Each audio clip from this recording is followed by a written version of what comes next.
The Big Show.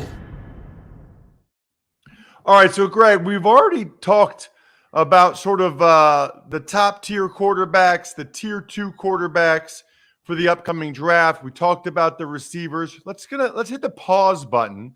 We'll get into the college prospects again next week, but so much has happened with veteran players that I feel like we have to get into it. Get your thoughts on the fit of some of these guys with their new teams. And I want to actually start with Jimmy Garoppolo in Las Vegas with Josh McDaniels and the Raiders. And I think we all know he and McDaniels are familiar with each other. He's familiar with that offense.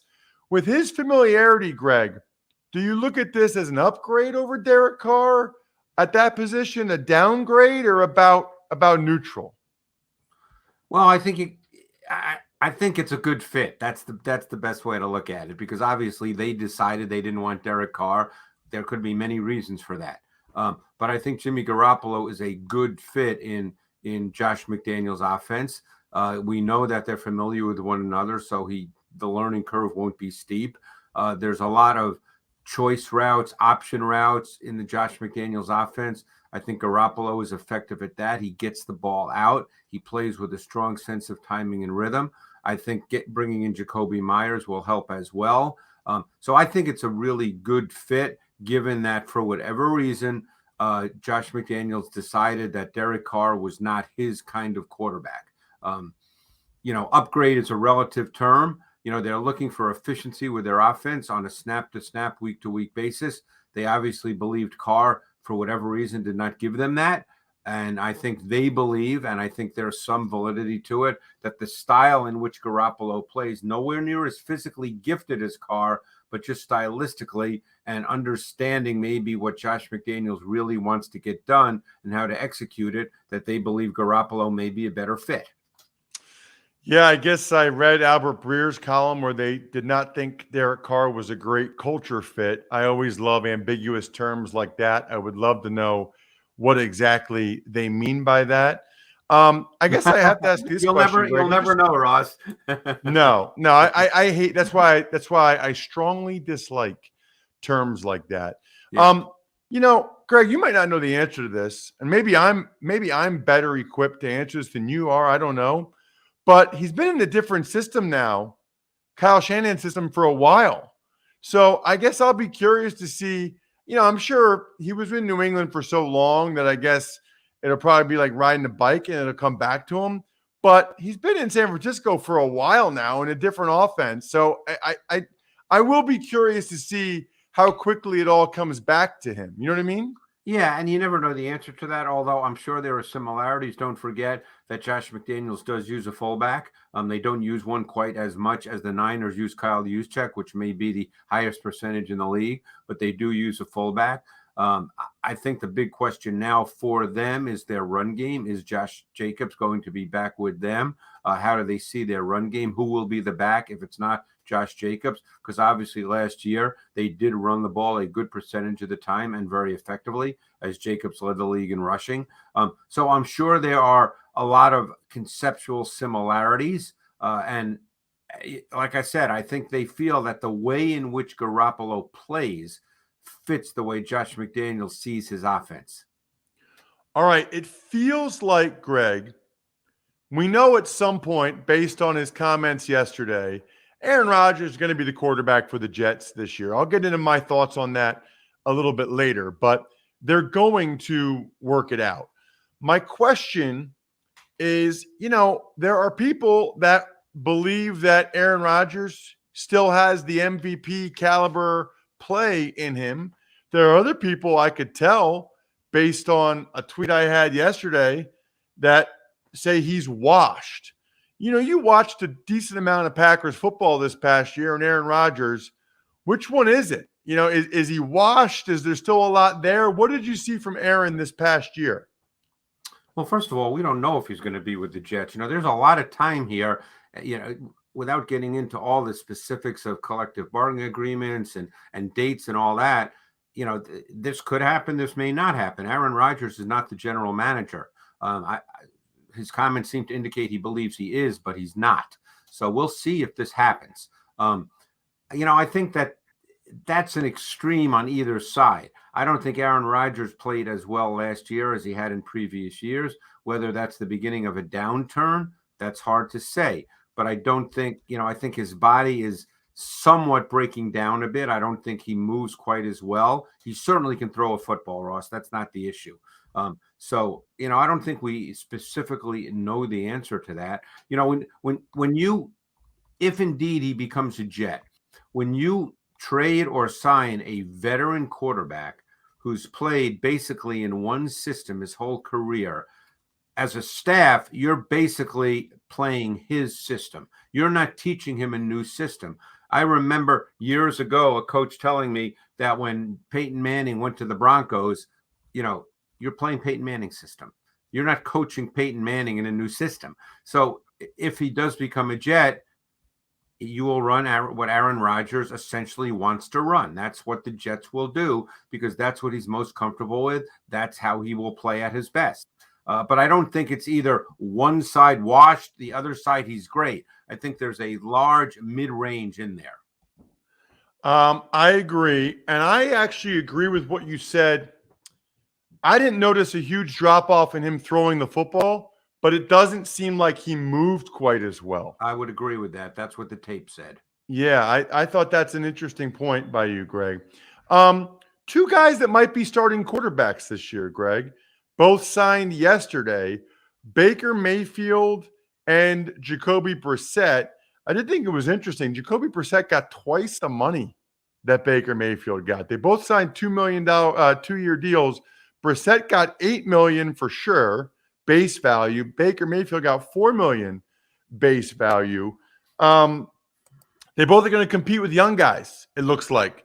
Kyle Trask in Tampa with Baker and Sam Howell in Washington with Jacoby Brissett. Just your thoughts on those guys, what they still can be at this stage of their career. I thought Brissett, that might have been his best season last year in Cleveland. Yeah, I mean, I think that in an ideal world, the Commanders would love Sam Howell to be their starting quarterback. Now, obviously, you have to hedge that bet because no team really goes into a season saying, hey, let's play a young quarterback, and if he's not good, we're going to ride it out, and we're going to be, 4-13, and we're okay with that. No team thinks like that, as you know. Brissett is a solid veteran quarterback. He can execute an offense. One of the things with Brissett, but I thought, believe it or not, he was better at that this year.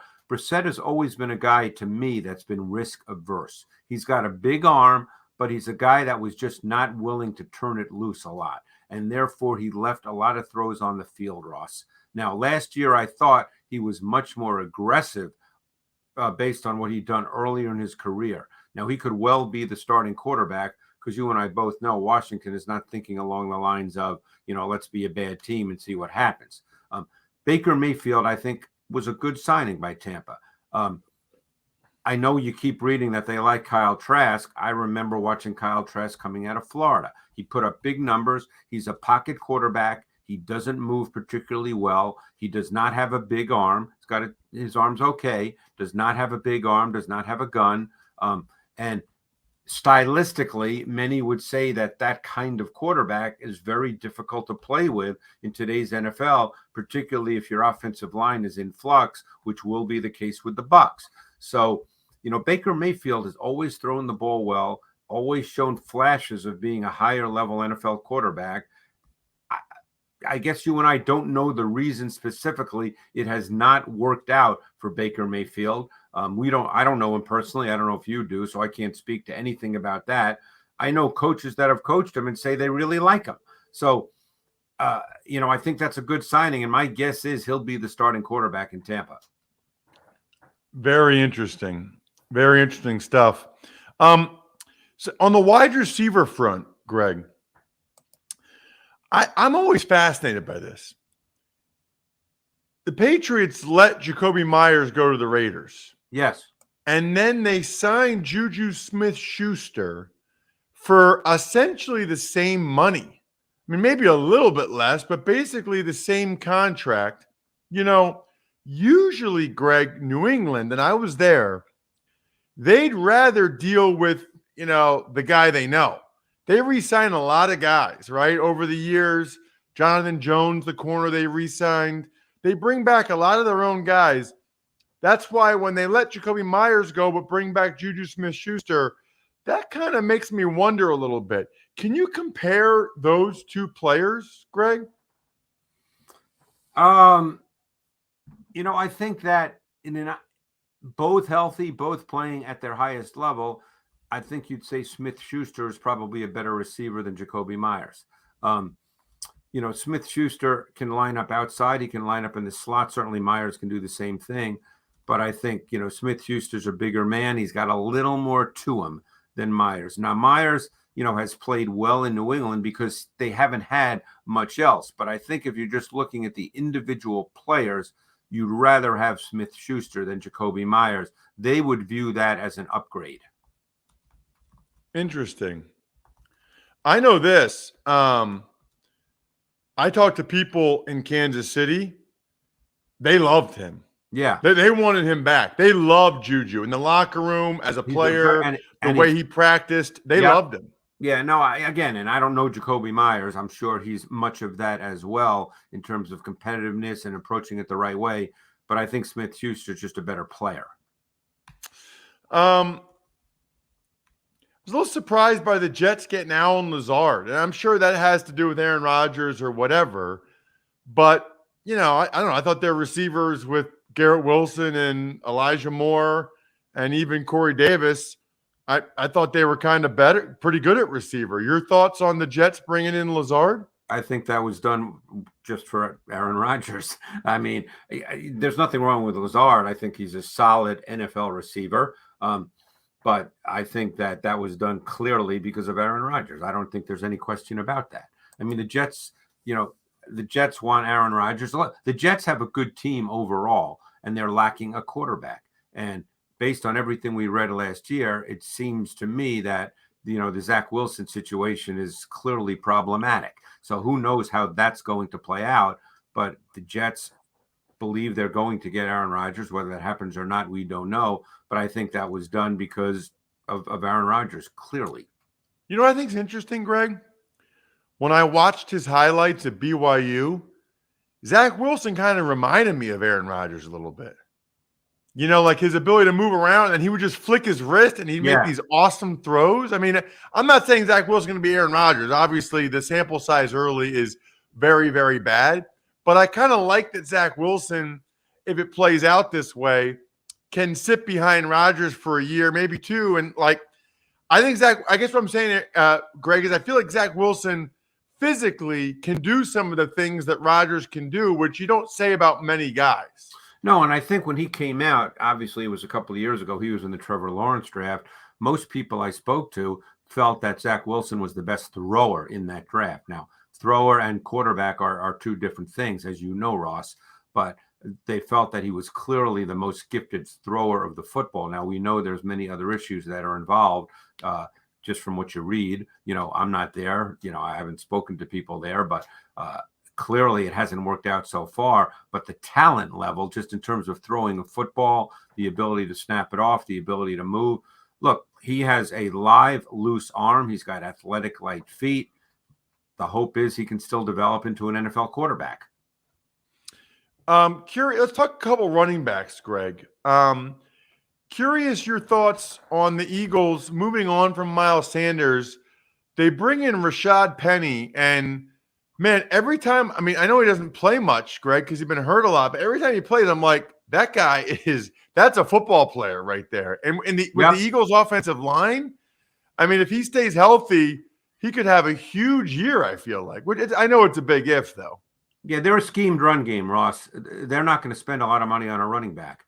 They're a schemed run game. They can put any back that's good. And Rashad Penny, you could make the argument that Rashad Penny, healthy at his best, is a better runner than Miles Sanders anyway. He's more vertically explosive. He's a bigger man. So you could easily make the argument that he's a better back. But they're not going to spend a lot of money on a running back because they're a schemed run game that starts with the quarterback. That's we kind of pretty much knew when the season ended that Miles Sanders was not going to be an Eagle because I guess he got a 40-year, I don't know the number, but a 40-year deal with Carolina. The Eagles were not going to do that, just like they're not going to draft Bijan Robinson early in the first round. Their run game is based on the quarterback and the scheme as opposed to, something like Tennessee where the running back is the driving force. So this is not surprising at all what they did. But Penny, if he can stay healthy, and we know that's a big if, but he's got big time talent. I am a little surprised that Zeke Elliott and the Cowboys weren't able to work it out because Mike McCarthy has said he wants to run the ball more. Mike McCarthy has said that he wants to keep the defense on the sidelines. He's going to be the play caller this year, wants to run it more. We know the organization loves Zeke. Evidently, he thinks he can get a starting job somewhere else, maybe more money somewhere else. What does he still have left, Greg? Yeah, and also keep in mind, this is a very good running back draft. So you can get a second back in this draft, a complimentary back, without a problem. So you're not going to pay Zeke Elliott, who's clearly more toward the end. He became over the last year or so just kind of a grinder. He kind of lost that ability to turn 5-yard runs into 14-yard runs. And that's what he was. I mean, obviously early in his career, he could break a 30 or a 40-yarder. But what made Zeke so good was his ability to get 5-6 more yards than were blocked. That's normally what makes backs great in the NFL. You don't normally see 60, 70-yard runs, Ross, as you know. The key for backs, particularly backs that carry a lot, and he was a true foundation back for a number of years in Dallas, is when it's blocked for 3, they get 8. Zeke Elliott was great at that. Those days, I think, are gone. And I think the Cowboys have recognized that we're not going to pay him no matter how much we want to run the ball, because teams look at the big picture. This is a really good draft for backs. There's a lot of backs in this draft who you could get and be your kind of second complimentary back. Anything else jump out to you, Greg, from any of the team, free agent moves, what teams gained or lost? Obviously, the Eagles lost quite a bit with Epps and both linebackers. Sounds like they got and Slay Hargrave. back, though, from what I'm seeing this morning. Yeah, they got Bradbury back, Slay back, Fletcher Cox. I'll tell you what jumped out to me a little bit, Greg. The Bengals losing both their safeties. Lou Anarumo loved those guys. He loves his safeties. And I've heard Von Bell was really a key guy in terms of his whole approach to the game and just the way in which he played, that he was a critical piece. They knew that they were likely to lose both. So now the question is, what happens? We don't know the answer to that. Look, I think they prepared for it to some degree, and they drafted Hill from Michigan a year ago. Really gifted athlete, really gifted player. And I think they drafted him in the second round. Now you got to play him. That's what teams have to do, Ross. You know that. In this era of free agency, you have to look ahead and say, hey, we're going to lose some guys, so now we have to draft guys. So, when teams do that, like they drafted Hill from Michigan, a year ago, some people might have said, why are they doing that? They've got 2 really good safeties, because they knew both guys were free agents, and maybe they thought they could keep one, but there was a very good chance that 2 would be gone, both would be gone, as they are, and you've got to address that. That's what teams do, but it'll be interesting to see if they try to sign someone else. Supposedly, and this is all just what you read, you never know, that Gardner Johnson is in deep negotiations with both the Eagles and the Bengals, and we'll see how that plays out. Whether what I just said is true, like I said, I just read that, so I don't know whether that's true or not. Interesting. Greg, you are the man. Really appreciate the time. I'm sure there'll be some veteran player news to discuss next week, but we'll also probably dive in to the running backs. You mentioned it's a good running back draft. I'm anxious to discuss that with you. Thanks so much for the time. Thanks, Ross. Appreciate it as always.